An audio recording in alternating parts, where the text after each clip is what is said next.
তো বন্ধুরা, আমরা আজকে যে অসাধারণ গল্পটি দেখতে চলেছি তার নাম হলো ফ্রেশ লাইট। আশা করি এই গল্পটা তোমাদের ভালো লাগবে। তাহলে চলো প্রথম পর্বে যাওয়া যাক। শুরুতে আমাদের রিয়েল নামের একটি ছেলের সাথে পরিচয় করে দেওয়া হয়। তার সহপাঠীরা তাকে সবসময় খেপাতো, কারণ সে খুব ধীরে ধীরে চলতো, যা তাকে খুবই বিরক্ত করত।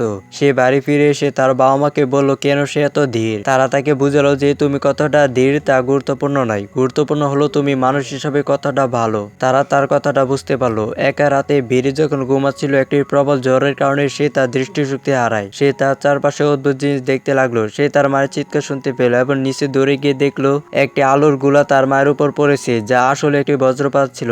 আলোটি বেরিকে বাড়ি থেকে দূরে ফেলে দিল। বেরি দৌড়ে তার বাড়িতে ফিরে এসে দেখলো পুলিশ তার সঙ্গে কি নিয়ে যাচ্ছে।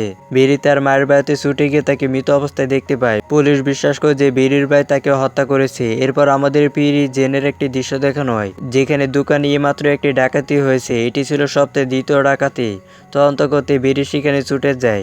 সে একজন সেন্ট্রাল সিটি পুলিশ ডিপার্টমেন্টের কর্মকর্তা, একজন ফরেন্সিক বিজ্ঞানী। তাকে একজন ধ্যানমগ্ন বিজ্ঞানী হিসেবে দেখানো হয়, যিনি মামলাটি তদন্ত করছিলেন। তার গবেষণার মাধ্যমে সে আবিষ্কার করে যে মডার্ন বাজাজ লুটপাট করেছে। বেরি সে তদন্ত শুরু করে। সে টায়ারের দাগ দেখতে পায়। বেরির বুদ্ধি খুবই প্রখর।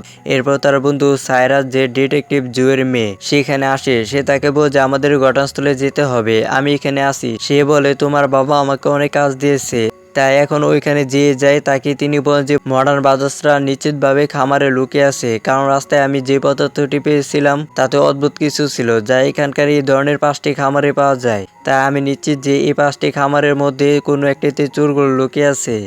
বীর ওই 5টি খামারের মধ্যে থাকে। তিনি একজন অত্যন্ত মেধাবী বিজ্ঞানী। তিনি বলেন যে তিনি এবং তার দল শীঘ্রই এমন একটি শক্তি তৈরি করবেন যা মানুষের জন্য খুবই উপকারী হবে, এবং আমরা খুবই শীঘ্রই এটি করতে যাচ্ছি।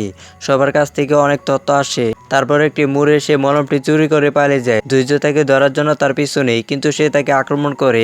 আইরিশ বেরিকে তুলে নেয় এবং তার যত্ন নেয়। চোর পালিয়ে যায় এবং তারপর রেডি নামের একজন পুলিশ অফিসার এসে তাকে ধরে ফেলে। সে আদির দ্বারা খুবই মুগ্ধ হয় এবং সে সবেমাত্র সেন্ট্রাল সিটি পুলিশ বিভাগে বদলি হয়ে এসেছে। আমাদের দেখুন ওই যে ডিটেকটিভ জু বেরির উল্লেখ করার জায়গায় তার বিবাহিত ফ্ল্যাটের সব মডার্ন বাজাজকে খুঁজতেছে। তারা সুধীর গাড়ি শেষতলে পৌঁছায়। সেখানে তারা এলাকাটি তল্লাশি করতে শুরু করে। তারা মডার্ন বাজাজদের গাড়ি দেখতে পায়। তারা মোটটি চালু করে তাদের দিকে গুলি চালাতে শুরু করে। রেটো পাল্টা গুলি চালায়। এতে মডার্ন বাজাজদের একজন নিহত হয়। অন্যজন মার্ক মডার্ন তার বন্ধুকে গুলি করে একটি বিমানে করে পালিয়ে যায়। এরপর আমরা দেখি বেরি বিমানটিতে পৌঁছায় এবং স্টার ট্রেক বিল্ডিং এ একটি বিশাল বিস্ফোরণ দেখতে পায়, যার ফলে একটি অদ্ভুত আলো চারদিকে ছড়িয়ে পড়ে। এরপর দেখুন ওই যে মডার্ন বাজাজদের আরেক সদস্য প্রিন্স পালিয়ে যাচ্ছে। তার বিমানটি সেই শক্তির কারণে বিধ্বস্ত হয়।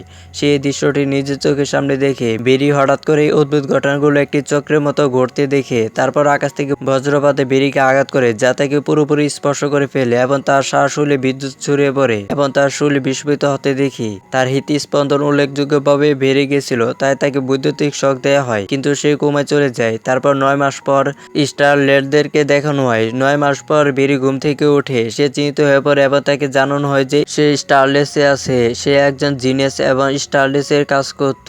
সেদিন বেরি তাকে জানায় যে বজ্রপাতের কারণে তার শরীরে অনেক পরিবর্তন এসেছে এবং তার পেশি দ্রুত বাড়ছে। ঠিক তখনই ডাক্তার হ্যারিসন এসে বলেন আমি তোমার সাথে কথা বলতে চাই। তিনি বেরির সাথে দেখা করে খুবই খুশি হন। তিনি বলেন আমি সবসময় তোমার সাথে দেখা করতে চেয়েছিলাম। তাকে জানানো হয় যে স্টারলেস আপাতত বন্ধ, কারণ সেই রাতে বিস্ফোরণে 18 জন মারা গিয়েছিল এবং অনেকে আহত হয়েছিল। বিস্ফোরণের যন্ত্রপাতি ক্ষতিগ্রস্ত হয়েছে। তিনি তাকে সম্পূর্ণ বিধ্বস্ত যন্ত্রটি দেখান। হ্যারিসন তাকে বলে যে 9 মাস আগে যখন আমরা 4-5 মিনিটের জন্য এটি করেছিলাম, সেই পার্টিকেল রিঅ্যাকশন মেশিনটি চালু করেছিল এবং সবকিছু ঠিক করছিল, কিন্তু তারপর বৈদ্যুতিক ভোল্টেজ অনেক বেড়ে যায়, যার ফলে একটি খুব বিপজ্জনক বিস্ফোরণ ঘটে এবং সেই শক্তি আকাশে চলে যায়, যা একটি শক্তিশালী বিদ্যুৎ কেন্দ্র তৈরি করে এবং সে একই বজ্রপাত তাকে আঘাত করে এবং সে তাতে অজ্ঞান হয়ে যায়। তারপর সে তাকে বলে যে যখন তোমাকে হাসপাতালে নিয়ে যাওয়া হয়েছিল তখন কোনো আলো ছিল না এবং ডাক্তাররা তোমার শরীরের পরিবর্তনগুলো বুঝতে পারছিলেন না, যে তোমার হৃদস্পন্দন খুব দ্রুত চলছিল। তখন আমি তোমাকে এখানে নিয়ে আসি। আমি তোমার সাথে দেখা করতে আসতাম। এই কথা শুনে সে মেরির সাথে দেখা করতে যেতে শুরু করে। তারা সবাই তাকে থামিয়ে বলে যে ওইখান থেকে তোমার পরীক্ষা এখনো বাকি আছে, কিন্তু সে তাদের উপর যে আমি ভালো আছি এবং তার ক্যাফেতে মেরির সাথে দেখা হতে যায়। মেরিকে দেখে সে খুবই খুশি হয় এবং সে তাকে বলতে যায় যে আমি একদম ঠিক আছি। তখন মেরি লক্ষ্য করে যে সে খুব দ্রুত হয়ে গেছে। মেরি কিছুই বুঝতে পারে না। এরপর আমাদেরকে মডার্ন বাদাসকে দেখানো হয় যে ব্যাংক ডাকাতি করতে আসে। এর মানে হলো সে সেই দিন রাতে একটি বিমান দুর্ঘটনা পড়েছিল এবং সেই দুর্ঘটনা থেকে পাওয়া শক্তির কারণে সে তারা নিয়ন্ত্রণ করার ক্ষমতা লাভ করে।